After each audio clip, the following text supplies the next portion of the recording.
Monsieur le député, la parole est à présent à Monsieur Jean-René Cazeneuve, de La République En Marche, pour 5 minutes, Monsieur le député.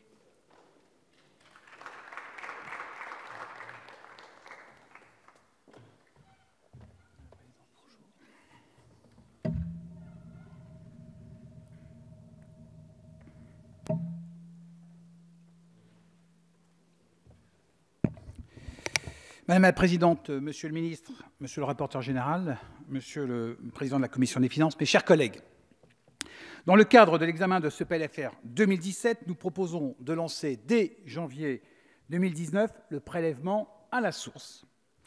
Alors, je voudrais axer mon intervention sur ce sujet qui paraît, somme toute, très rationnel, mais suscite, on l'a vu, beaucoup de passion. Rationnel, car en effet, quoi de plus naturel que de payer au moment de percevoir ses revenus l'impôt y afférent à son niveau le plus exact possible, comme c'est le cas d'ailleurs des prélèvements sociaux.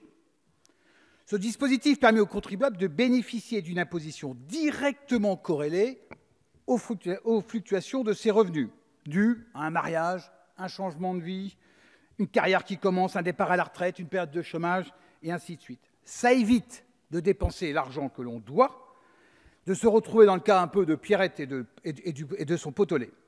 Et ce sont près de 7 millions de foyers qui, chaque année en France, ont un revenu qui bouge de manière significative, c'est-à-dire au-delà de 30% d'une année sur l'autre. C'est également vrai pour l'État. N'est-ce pas vertueux pour l'État de toucher tout de suite une recette incrémentale liée à une amélioration de notre économie ou au contraire, devoir prendre des décisions rapidement si la conjoncture s'inverse, plutôt que d'attendre un décalage d'1 an.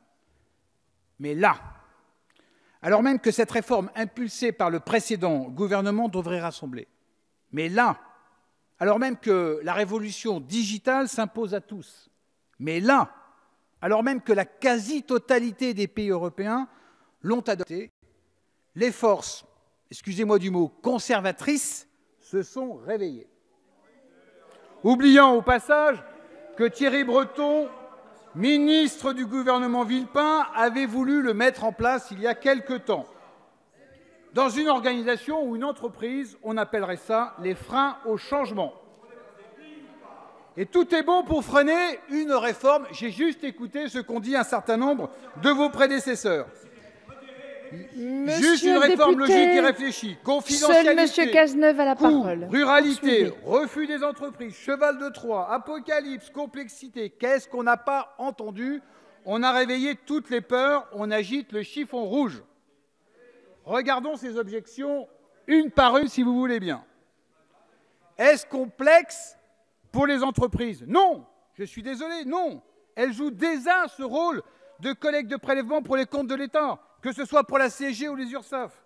Certes, l'adaptation qui leur est demandée a un coût, mais il est raisonnable et va plutôt concerner l'information et l'accompagnement des collaborateurs. N'oublions pas que les échanges entre l'administration et les collecteurs sont totalement dématérialisés.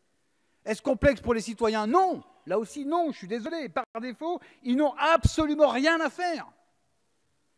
Si et seulement s'ils veulent individualiser leur taux, ils doivent aller sur un site très simplement et en 2 clics. Beaucoup d'entre nous l'ont vu, ils peuvent le faire. Ce que vous avez décrit, ce que certains d'entre vous ont décrit, ce n'est pas la complexité du prélèvement à la source, c'est la complexité de notre impôt. C'est un sujet très différent. Y a-t-il un risque de confidentialité? Non. Là aussi, non. D'abord, reconstituer le revenu à partir du taux de l'impôt est très complexe. Ensuite, l'administration fiscale a prévu 2 options importantes. Un taux individualisé par membre de famille, voire un taux neutre pour ceux qui veulent masquer le taux réel. La possibilité de déclarer directement au fisc les revenus autres que les salaires. Y a-t-il un risque pour les Français des communes rurales? On l'a aussi entendu, non. Ah, cette ruralité systématiquement instrumentalisée par certains. Vous n'avez pas le monopole de la ruralité.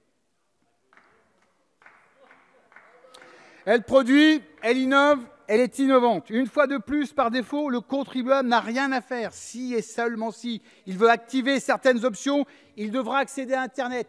Oui, il devra accéder à Internet. Je vous rappelle l'engagement de l'État pour une couverture très haut débit avant la fin 2022. Et un programme d'accompagnement est prévu par la trésorerie et les maisons de services publics à cet effet. Enfin, y a-t-il un risque de main-d'œuvre?